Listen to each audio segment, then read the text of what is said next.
Hi everyone, it's Eva Benmeleh. I can't believe that we are in November of 2021. I feel like this year has flown by.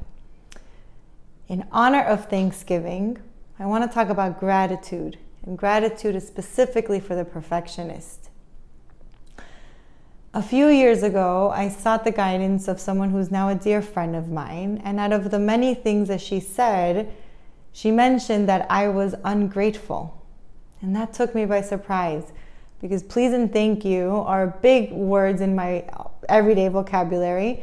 I'm super polite and very loving with almost everyone I know. Of course, I have my other sides, but I'm typically so thankful. So I was shocked when she said that. And it makes sense now looking back, specifically with regards to perfectionism, because perfectionism is always in pursuit of better, of more, of higher standards. And it's so easy to just not take into consideration everything that we have going for ourselves in the present moment, because we're so future driven. And it's so easy to get anxious about whether or not we'll make these things happen in the future. And it's so easy to get depressed because in our mind, we are falling behind or we're just not where we're supposed to be. And all of these are signs of being ungrateful, believe it or not.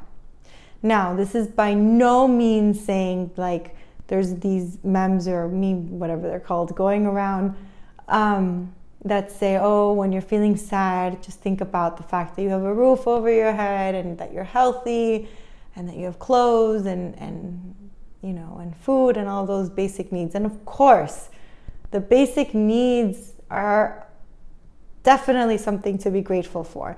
And the fact that other people unfortunately have it worse than we are definitely puts things into perspective. But when such a strong personality trait like perfectionism can take over, it's very hard to allow these basic needs to be enough to make us feel okay. So I don't want to use that in any way by talking about gratitude. I want to talk about the fact that we can be future driven and we can want more and better and expand whatever it is that we're looking into to expand. But if we are not taking in where we are right now and being somewhat okay with it, so being okay with this position, knowing that there's this whole journey that's waiting for us and all of this other work that has to get done can happen simultaneously, because that is more about what gratitude is. The more that we beat ourselves up for not having the body that we want, for not having the career, for not making the income, for not having the perfect relationship with our children, our significant others, our family, the more that we berate ourselves for not having these things and wanting more, the less gratitude that we share, the less able we are to have a clearer and more, a smoother ability to figure out where we have to go next. So, I know that the holidays are coming up and there's so much that has to get done. So much we have to juggle between the holiday shopping and the meal preparation and figuring out who's inviting who and where we're going to go next and what are we going to do with the kids on vacation and all of the things that go into the holiday vacations. But can we take a moment to really remember what this time of the year is all about? To really remember what it is that you're actually grateful for.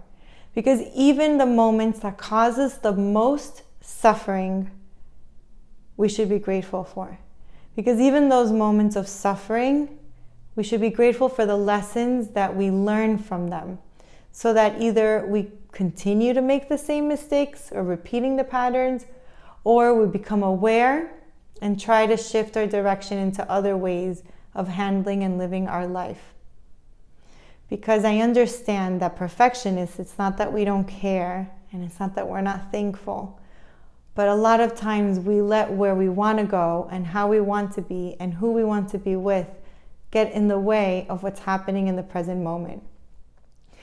And one more thing, in case having gratitude isn't enough to get you to where you want to get and have a better idea of the future goals, because you're really living more in the present, I have 2 other reasons for why gratitude is so important. Number 1, it's part of those feel-good feelings that penetrate and permeate throughout our body that helps our immune system. There's actually studies that demonstrate that when we live in gratitude, when we're more centered, when we're more grounded, when our ego is smaller and our heart expands, we actually are taking much better care of our body than if we're constantly living under stress, anxiety, and depression. Another point, interpersonally, is if you are in gratitude, you're less likely to be picking fights with the other people, because you notice where they are in their life and their position of how they can be with you. Even if you want more from them, even if you crave a different type of relationship, or even if you're looking for something else with your career, with your body, I don't know, whatever it is that's on your mind, being in gratitude lets you see things much clearer. It doesn't mean that we have to put up with everyone's crap. It doesn't mean that we have to put up with a crappy job. It doesn't mean that we continue to eat junk food and not exercise because that's the body. Or it doesn't mean that because we have a diagnosis that we have to stay put. No. Gratitude does not mean complacency, but it does mean to be in all awareness of what is happening right now, so that then we can make better choices. Do I stay? Do I go? Do I change? Do I not? Etc., etc. So, I'll leave you with that. Please take care. Bye-bye.